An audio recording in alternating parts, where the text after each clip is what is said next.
선대위를 한번 보니까 전반적인 느낌은 저는 이렇게 봐요. 일단 추미애 대표가 사실상 예전에 없었던 시스템처럼 저는 보이거든요. 그러니까 막 명망가들 막 영입해가지고 그분들이 선대위원장 맡고 이런 느낌보다는 당 중심으로. 그래서 추미애 대표하고 여기서 가장 저는 키는 송영길, 다음에 임종석, 김민석, 최재성 이 정도로 봅니다. 선거의 핵심은 이 정도로 보는데 맞습니까? 그것도 대변인이 말씀하시죠. 그러니까요.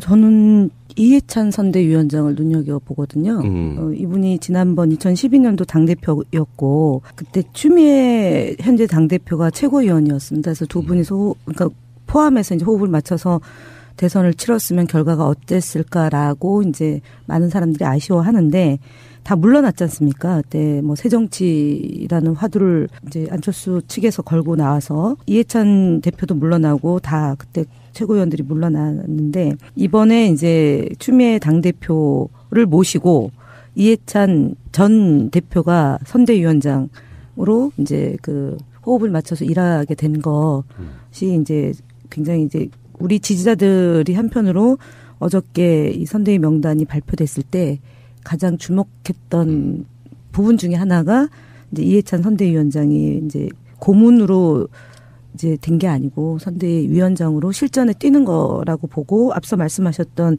우리 김민석 본부장님, 그다음에 송영길 총괄본부장님, 그다음에 후보 비서실장인 임종석 전 의원, 그리고 이제 공보단의 박강원, 윤관석 뭐 이 두 분의 역할. 그리고 그다음 미디어 본부가 또 중요하죠. TV 토론이 3차례 있고 그다음에 끝장 토론 형태의 스탠드 토론회를 한다는 거 아닙니까? 스탠딩 토론회. 그래서 미디어 본부의 김현미, 신경미 이렇게 어쨌든 좀 주요하게 후보와 직결되는 것은 이 영역 아닌가 싶어요. 제가 좀 말씀을 드리자면 우선 말씀처럼 이번에는 당 중심의 원칙이 어떻게 보면 이제 우리가 역사 또는 어떤 당의 안정적인 역사를 만들어가는 거죠. 그래서 돌이켜 보시면은 당 대표가 대선 후보 선출 후에 안정적으로 살아남아서 심지어 선대위 구성에 실질적인 상당한 권한을 가지고 이렇게 행사하면서 선거를 지휘한 선거는 사실상 어찌 보면 거의 처음입니다. 그런 경험이 없습니다.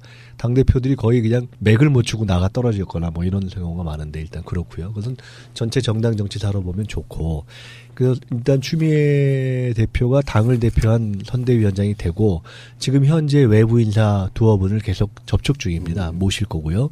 그다음에 지금 우리 김현 대변인께서 말씀하신 것처럼 이해찬 전 대표께서 전체 상임 공문이고 그 급의 인사가 공동위원장으로 들어온 전례가 없습니다. 그런데 지금 공동위원장에 여러 분 계시지만 그중에 들어오셨고 이 과정에는 사실은 뭐 후보의 뜻, 본인의 뜻, 또 대표의 뜻 이런 것들이 다 종합적으로 반영되는 것으로 저는 알고 있고 제가 최근에 몇 번 이렇게 말씀을 나누기도 했는데 본인도 지난번 대선 때 저는 개인적으로 지난번 대선 때 당시 대표셨던 이해찬 대표가 안정적으로 당시 선거를 지휘했다면 결과가 좀 달랐을 거라고 저는 보고 굉장히 아쉽게 보거든요. 근데 이번에 본인이 아주 적극적으로 직접 거의 뭐 실무형으로 필요하다면은 TV 토론 같은 것까지도 뭐 이렇게 의견을 내가면서 하겠다는 의사를 갖고 계셔서 저는 당이 안정적인 선거를 치르는 데 있어서 굉장히 도움이 될 것이라고 보고 있고요. 참고로 하나 더 말씀드리면 심지어 상임고문이 여러 번 계시는데 그중에 가장 원로이자 수석 상임고문이라고도 할 수 있는 김원기 전 의장님도 상임고문에 포함이 되셨는데 그냥 이름만 거는 상임고문이 아니라 아주 적극적인 역할을 하시겠다는 뜻을 갖고 계시고 이미 움직이고 계십니다. 그리고 이제 아까 말씀하셨던 것처럼 비서실은 임종석 실장 체제가 유지되는 것이고요. 송영길 총괄본부장이 캠프에 이어서 총괄본부를 맡으면서 역할을 하게 될 것이고 사실 뭐 아까 실검 말씀하셨는데 상황은 그렇게 실제 쟁점은 아니었어요. 좀 부풀려진 거. 다른 쟁점들이 몇 가지 있었는데 그 쟁점들이 바로 언론에 나오기 조금 민감한 쟁점들이 있어서 이렇게 이것이 마치 큰일처럼 됐는데 이것은 사실은 꽤 조기에 정리가 됐던 일이고 한두 분의 문제 제기가 있었던 정도여서 그렇고 흥미로운 것은 상황본부의 경우는 거기에 제가 본부장인데 그 이른바 뭐 대부분 아실 때는 소위 아주 친문의 핵심으로 이렇게 늘 보시는 최재성, 박봉계 두 분이 1실장, 2실장을 맡고 있고 또 저 윤건영 전 정무기획 비서관 같은 분이 또 2부실장을 맡고 있는 그렇게 돼서 뭐 호흡도 잘 맞고 일도 잘 될 것 같고요. 그다음에 이제 나머지 각 본부장들이 큰 틀에서 보면 문재인 캠프에서 활동하셨던 분들, 그리고 안희정 이재명 캠프에서 활동하셨던 분들, 그리고 아무데도 활동 안 하셨던 분들, 예를 들어 지금 우원식, 이하경, 노웅래 이런 분들이 통상적으로 그동안의 관성으로 본다면 아마 그냥 어떤 후보가 승리했는데 그쪽에서 알아서 일방적으로 했다면 이런 지금 10여 개밖에 안 되는 본부에 본부장급으로 올라오기 어려웠을 겁니다. 그래서 비교적 선대위원장부터 본부장 구성까지 마치 잡음이 있는 것처럼 됐지만 아마 과거의 경우를 비춰보면 가장 잡음이 없고 아마 가장 빨리 안정된 선대본부가 구성된 것으로 보시면 된다 이렇게 생각해서 아마 하루 이틀이면 바로 정상화될 겁니다. 제가 두 분께 궁금한 거 여쭤볼게요. 일단은 박영선, 이종걸 이 부분은 선대위에 지금 포함된 겁니까? 아닙니까? 이 부분은 이렇게 됐습니다. 박영선, 이종걸 이 두 분을 만약 아예 선대위원장으로 모시지 않고 처음에 빼버렸다. 이러면 더 큰 문제가 됐을 겁니다. 그리고 한편 두 분의 입장에서는 당에서 추대하는 어떤 또는 이렇게 모시려고 하는 입장을 취했을 때 여러 가지 이유 때문에 본인들이 당장 오케이 하기 또 어려운 면도 있습니다. 근데 동시에 그 두 분의 문제가 완전히 해결 안 됐다고 해서 다른 공동선대위원장 또는 전체 선대본부를 발표하지 않고 일주일밖에 안 남았는데 가는 건 당으로서 할 수가 없습니다. 따라서 이 세 가지를 종합해서 찾은 지혜가 선대위원회와 선대본부를 출범하고 그리고 두 분을 모시겠다는 입장을 추대하겠다는 입장을 발표하고 계속 노력하겠다는 방식으로 발표를 한 것입니다. 그러니까 빼지 않았고 집어넣었고 그러나 추대 노력을 하고 있다고 얘기한 것이어서 당사자들은 우리는 뭐 아직 결정한 바 없다 이렇게 얘기를 하지만 이것이 현 시점에서 선택할 수 있는 방법이었다. 사실은 내부에서는 경선 과정에서 뭐 몇 가지 이유를 놓고 이것에 대해서도 불만을 표시하는 당연히 있을 수 있지 않겠습니까? 예를 들어 뭐 승리한 문 후보 입장에서의 지지자들 가운데는 어떻게 이럴 수 있냐면 역으로 전혀 이럴 수 있지 않습니까? 그럼에도 불구하고 전체적으로 함께 이렇게 화합의 모습을 보이는 것이 좋다는 것이 후보와 그리고 선대위원장인 당대표의 일치된 의견이어서 이런 방식을 취하게 된 거죠. 추대 노력이라고 하니까 추미애 더불어민주당의 대표가 노력을 해야 되네요. 추대 노력. 역시 오늘 너무 대변인 필로 가시려고 조금 애쓰시는 것 같은데. 뭐 이런 아짐 개그를 하십니까? 추 대표에게 적극적으로 더 노력을 하시라고 말씀드리세요. 근데 이건 사실은 추 대표의 노력이 아니라 이건 이제 후보와 그런 거죠. 근데 이제 지지자들 쪽 입장으로 이야기를 한번 해보면은 원래 잡음이 있었던 분들이 들어가서 효율적인 선대위가 되겠느냐 뭐 이런 생각도 좀 있을 수 있거든요. 됩니다. 그게 더불어민주당의 힘입니다. 추대 노력. 참 희한해요. 그렇기도 하고 이제 선대위원장이라는 것은 실무적인 의미라기보다는 정치적인 어떤 범위를 어디까지 할 것이냐의 의미이기 때문에 그런 것이고 이제 선거의 실제 일은 주로 여기 이제 있는 이 본부들이 있지 않습니까? 선거라는 게 주로 이제 그런 본부장들이 움직이는 것이기 때문에. 박영선 의원 같은 경우는 저번에도 선대위원장 했죠. 네. 네. 정말 민주주의 정당에서는 다양성을 갖고 가야 된다고 생각해요. 그런 노력은 저는 굉장히 높게 하고 싶고요. 다음에 또 궁금한 거 여쭤보겠습니다. 상임 고문에 계시는 김상현 이분이 그 김상현님 맞으십니까? 그분? 네, 지금 이제 이렇게 보시면 됩니다. 상임 고문은 현재 당에 있는 고문단을 그대로 일단 옮긴 것이고요. 그리고 이제 앞으로 추가해서 모실 분들도 있고 이제 그렇게 되는 거죠. 이렇게 지금 여쭤보신 김상현 의원은 옛날에 그 소위 훈홍 김상현 맞습니까? 네네. 그 서대문에 원래 당의 고문이시기 때문에. 그래서 여쭤봤어요. 네. 물구나무 그분. 김용호 의원의 아버님이죠. 그러니까. 네. 근데 이제 또 하나는 정대철 의원님은 국민당에 있잖아요. 예. 아들이 거기도 국민당에 있고. 아하. 네. 아 그렇군요. 예. 아버지 가는 길에 아들이 가고 아들이 가는 길에 아버지가 있는. 어제 파파이스 보니까 임종석 전 의원 나오셨더라고요. 운동권 출신의 미모 대결이 김민석 단장하고 임종석 전 의원. 아니, 지난번에 안희정이었는데 갑자기 왜 또 임종석으로 됐습니까? 저는 이분은 이제 탈락하셨으니까 빼고 이제. 저는 안희정, 임종석에게 다 미모는 그냥 양보하겠습니다. 애초에 미모 갖고 대결할 생각이 없는 사람을 자꾸 껴놓지 마세요. 그러니까 원래 이분이 이제 뭐 서울시 정무부시장도 했고 그래서 박원순 사람이었는데 박원순 시장 캠프에서 나와서 일찌감치 이제 문재인 후보의 품에 안기는 뭐 그런 상황 아니었나요?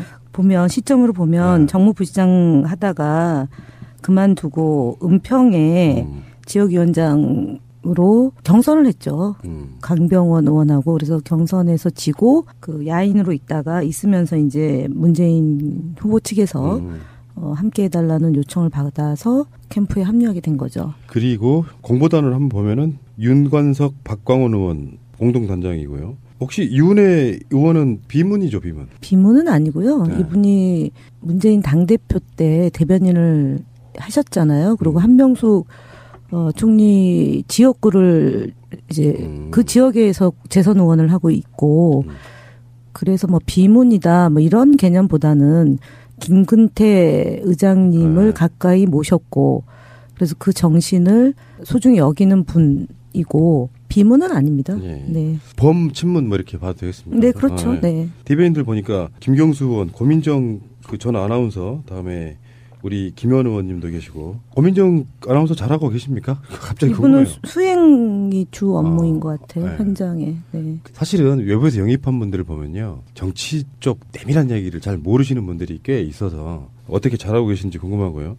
자, 다음에 종합상황본부로 한번 가보겠습니다. 여기가 역할이 주로 뭐예요? 제가 이제 오랜만에 이번에 당에 와서 선대위 구성 과정에 그 직전에 선대위 이제 당의 준비위원회의 기획조정단장을 맡아서 선대위의 기구표 같은 걸 구성하고 하는 일을 좀 했어요. 그리고 이제 캠프, 언론에 일부 나왔지만 캠프와 이제 이 부분을 조율하는 과정에 조금 참여를 했는데 흥미롭게도 당원 당규상 업무의 내용이 규정되어 있는 것은 여기가 거의 유일하더라고요. 근데 보니까 이게 이제 원래는 종합상황실을 종합상황본부라고 했는데 선거의 뭐 상황 파악 및 뭐 대응책 수립, 그다음에 각 본부 사이의 조율, 그다음에 각종 연락과 문서의 뭐 전달, 그다음에 뭐 등등 해서 그러니까 총괄본부장이 있다면 거기를 적극적으로 서포트해서 각 업무를 필요한 부분 조정하고 또 회의나 각종 이런 부분을 지원하고 또 각종 상황에 대처하고 하는 일종의 뭐 리베로 파트라고 보시면 될 것 같습니다. 예. 그래서 이제 실제로 거기에 함께 참여한 분들도 뭐 최재성, 박범계 이런 분들이 한편으로는 전략적이거나 이슈 대응에 또 한편으로는 아주 현장에서 발생한 상황에 대응하는 법률도 있고요. 이런 부분을 종합적으로 이제 다루는 데라고 봐야 되겠죠. 저희가 그 캠프 때 제가 상황실 부실장을 했었거든요. 그러면 이제 위기 관리, 그다음에 현장 대응, 전략 기조까지 해가지고 안 하는 게 없는 곳이 상황실이에요. 그러니까 그때 보면 저희 참여정부 때 보면 국정상황실이 있었거든요. DJ 정부 때도 있었는데 아마 MB 정부 때부터는 그게 국정상황실 개념이 없앴던 걸로 알고 있고요. 그러니까 NSC가 이제 외교안보 통일에 긴급 현안이 발생하면 거기서 이제 그 대응을 했던 거고 국내에 있는 모든 일들이 총 정보가 모이고 거기서 조정하고 하는 게 국정상황실이거든요. 그래서 엄밀하게 보면 이 종합상황본부는 지금 현재 진행되고 있는 선거 관련해서 모든 정보가 취합되고 대응하는 그런 거라고 보면 될 것 같아요. 모든 정보가 취합되고 유통되고 상황 전체가 점검되는 이제 거죠. 그래서 이제 지난 대선 때 박근혜가 승리할 때 그 당시 그것을 권영세 맡았었고 또 김무성 전에 이렇게 했던 그런 경우고요. 그래서 비교적 전체 선거의 판을 보고 끌어가는 경험이 있는 사람들이 집중해서 온 거라고 보시면 되겠죠. 어떤 선거 이슈나 등등 여러 가지 상황들에 대해서 실시간 대응하는 우리가 해경 상황실 그러면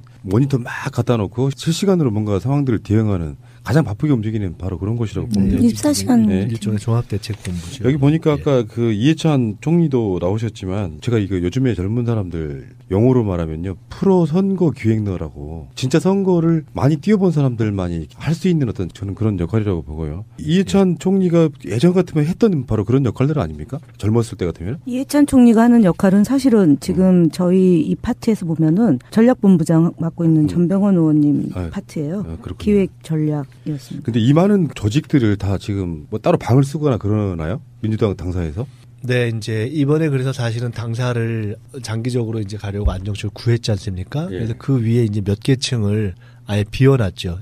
이제 선거가 끝나자마자 승리한 캠프가 들어올 수 있도록 비워놨고, 그래서 이제 거기에 이제 예를 들어 후보실, 비서실, 공보실, 상황실, 그 팀부터 시작해서 이제 각각을 배치하기 위해서 이미 지금 오늘 내일 사이로 거의 그걸 정리해야 되고, 아마 그렇게 해도 현재 경선 캠프에서 뛰었던 인력들이 다 입주를 못할 수도 있어서 그 부분은 이제 또 이렇게 또 다른 배치를 해야 될 텐데 하여간 그런 이제 거죠. 그래서 선거사무소 형태로 해가지고 기존에 사용하던 사무실을 또 같이 이렇게 이용하는 걸로 알고 있어요. 그럼 기존에 있던 문재인 캠프는 이제 사실상 가동 중단된 상태가 캠프는 종료된 거죠. 워낙에 급작스럽게 치러지는 선거라 입주하고 뭐 하는 데만도 또 엄청난 스피드가 좀 중요하겠네요. 그래서 이제 아까 당이 안정화되어 있어서 당대표와 후보가 이렇게 밀도 있는 선대위 구성으로 안정적으로 가고 있는 전례가 없다라고 말씀을 하셨는데 그중에 또 하나는 당사예요. 사실은 저희가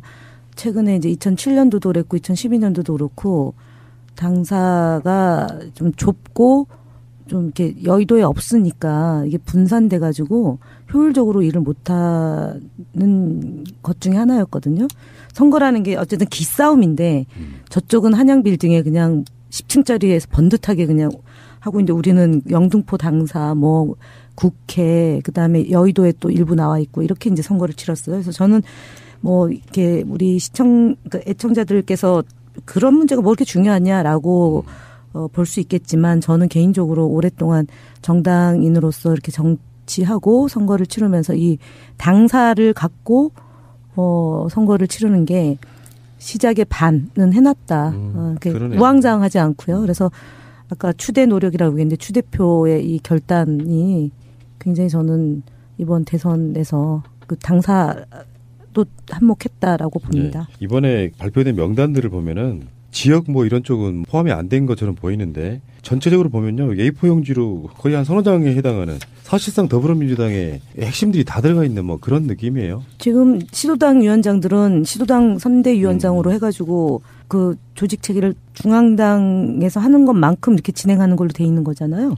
단장님. 네, 그렇죠. 네, 지금 김영주 최고위원이나 그러니까 전해철 의원 최고위원들은 이제 각 시도당 선대위를 구성해서 그걸 이제 맞는 것 쪽으로. 그러니까 이제 지금 이번에 발표된 명단에 빠져 있는 분들이 있는데 사실 그건 빠진 게 아니고 대변인이 발표할 때 이미 발표를 했어요. 내용은 뭐냐면 최고위원들은 시도당 당연직 선대위원장으로 해서 시도당으로 가고 그다음에 비서실은 사실 후보의 고유 인사 사항이기 때문에 이건 지금 선대위원장 권한으로 한 부분만 주로 했기 때문에 비서실 인사는 발표를 안 했는데 그건 그쪽에서 할 것이고 특보단은 지금 현재 의원 특보단이 민병두, 김태년 의원 또 이춘석 의원까지를 공동단장으로 해서 있습니다. 근데 그 부분은 그대로 가는 것으로 한다라고 해서 혹시 필요할 경우에 다시 일부 보완 수정해서 발표할 것으로 들었습니다. 네. 아무리 그 대선이라고 해도 무슨 본부위원회가 왜 이렇게 많습니까? 나는 이거 여기도 지금 빠진 게요. 어지러워. 아니죠. 네. 우리나라의 아젠다로 보면은 100대 과제잖아요. 네.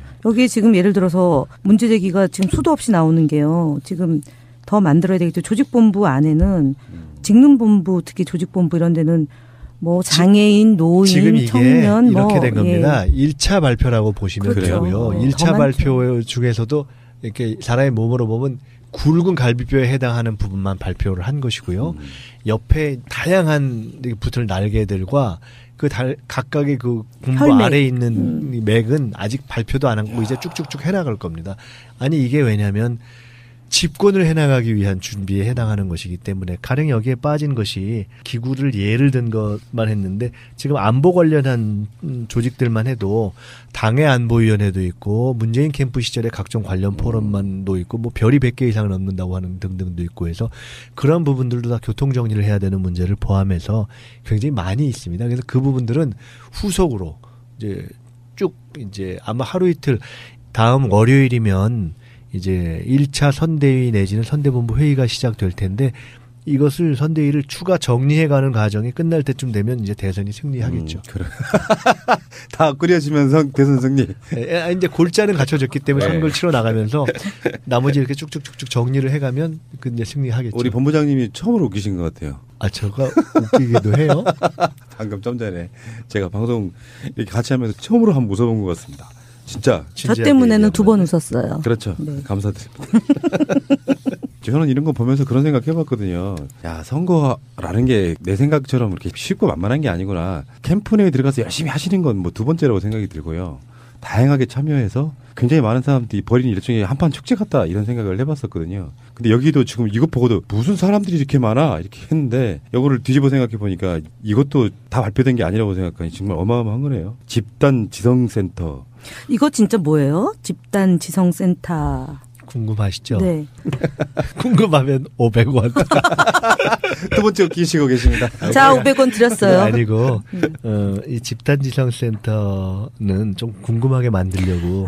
제가 그냥 보면 만든 거예요. 국민참여센터? 국민참여본부는 네. 이제 조직본부라는 건 일반적으로 정당의 공조직에 해당하는 거고요. 국민참여본부는 1차적으로 보면 이번에 경선에 참여하신 당원이 아닌 200만의 그 숫자가 있지 않습니까? 214만 명이요. 네. 이 부분들이 이 적절한 방식으로 이렇게 틀이 갖춰지지 않으면 그냥 경선 끝나고 흩어져 버리고 더구나 각 캠프별로 그냥 이완돼 버리기 때문에 그 부분들이 이번에 적절하게 지지 활동을 할 수 있는 틀을 만들기 위한 기본이라고 보시면 되고요. 국민참여본부 있네요. 네네. 네. 동시에 이제 시민사회와 대외협력 같은 것들을 할 수 있는 이제 그런 틀이라고 보시면 되고요. 집단지성센터는 전통적인 선거운동과 달리 뭔가 최근 소위 뭐 빅데이터가 거론되고 또 뭔가 다른 어떤 이 방식으로 민심을 파악하고 전파하는 좀 새로운 틀을 만들기 위해서 몇 가지 좀 준비하고 있는 것이 있습니다. 그래서 그 부분은 기대하시라. 조금 지난 후에 기대하시라. 개봉박두. 위원장이라는 것은 실무적인 의미라기보다는 정치적인 어떤 범위를 어디까지 할 것이냐의 의미이기 때문에 그런 것이고 이제 선거의 실제 일은 주로 여기 이제 있는 이 본부들이 본부장. 있지 않습니까? 네. 선거라는 게 주로 이제 그렇죠. 그런 본부장들이 움직이는 것이기 때문에 박영선 의원 같은 경우는 저번에도 선대위원장 했죠. 네. 네, 정말 민주주의 정당에서는 다양성을 갖고 가야 된다고 생각해요. 그런 노력을 저는 굉장히 높게 사고 싶고요. 다음에 또 궁금한 거 여쭤보겠습니다. 상임 고문에 계시는 김상현 이분이 그 김상현님 맞으십니까? 그분? 네, 지금 이제 이렇게 보시면 됩니다. 상임 고문은 현재 당에 있는 고문단을 그대로 일단 옮긴 것이고요. 그리고 이제 앞으로 추가해서 모실 분들도 있고 이제 그렇게 되는 거죠. 이렇게 지금 여쭤보신 김상현 의원은 옛날에 그 소위 후농 김상현. 맞습니까? 네네. 그 서대문에 원래 당의 고문이시기 때문에. 그래서 여쭤봤어요. 네. 물구나무 그분. 김용호 의원의 아버님이죠. 그러니까, 예. 네, 근데 이제 또 하나는 정대철 의원님은 국민당에 있잖아요. 예. 아들이 거기도 국민당에 있고. 아하. 네. 아, 그렇군요. 예. 아버지 가는 길에 아들이 가고 아들이 예. 가는 길에 아버지가 있는. 어제 파파이스 보니까 임종석 전 의원 나오셨더라고요. 운동권 출신의 미모 대결이 김민석 단장하고 임종석 전 의원. 지난번에 안희정이었는데 갑자기 왜 또 임종석으로 미모의 저를 됐습니까? 저는 이분은 이제 탈락하셨으니까 빼고 이제. 저는 정말. 안희정, 임종석에게 다 미모는 그냥 양보하겠습니다. 애초에 미모 갖고 대결할 생각이 없는 사람을 자꾸 껴놓지 마세요. 그러니까 원래 이분이 이제 뭐 서울시 정무부시장도 했고 그래서 박원순 사람이었는데 박원순 시장 캠프에서 나와서 일찌감치 이제 문재인 후보의 품에 안기는 뭐 그런 상황 아니었나요? 보면 시점으로 보면 정무부시장 하다가 그만두고 은평에 지역위원장으로 경선을 했죠. 강병원 의원하고 그래서 경선에서 지고 그 야인으로 있으면서 이제 문재인 후보 측에서 함께 해달라는 요청을 받아서 아니라 아주 적극적인 역할을 하시겠다는 뜻을 갖고 계시고 이미 움직이고 계십니다. 그리고 이제 아까 말씀하셨던 것처럼 비서실은 임종석 실장 체제가 유지되는 것이고요. 송영길 총괄본부장이 캠프에 이어서 총괄본부를 맡으면서 역할을 하게 될 것이고 사실 뭐 아까 실검 말씀하셨는데 상황은 그렇게 실제 쟁점은 아니었어요. 좀 부풀려진 거 다른 쟁점들이 몇 가지 있었는데 그 쟁점들이 바로 언론에 나오기 조금 민감한 쟁점들이 있어서 이렇게 이것이 마치 큰일처럼 됐는데 이것은 사실은 꽤 조기에 정리가 됐던 일이고 거의 한두 분의 문제 제기가 있었던 정도여서 그렇고 흥미로운 것은 상황본부의 경우는 거기에 제가 본부장인데 그 이른바 뭐 대부분 아실 때는 소위 아주 친문의 핵심으로 이렇게 늘 보시는 최재성, 박봉계 두 분이 1실장, 2실장을 맡고 있고 또 저 윤건영 전 정무기획 비서관 같은 분이 또 2부실장을 맡고 있는 그렇게 돼서 그 뭐 호흡도 잘 맞고 일도 잘 될 것 같고요. 그다음에 이제 나머지 각 본부장들이 큰 틀에서 보면 문재인 캠프에서 활동하셨던 분들 그리고 안희정 이재명 캠프에서 활동하셨던 분들 그리고 아무데도 활동 안 하셨던 분들 예를 들어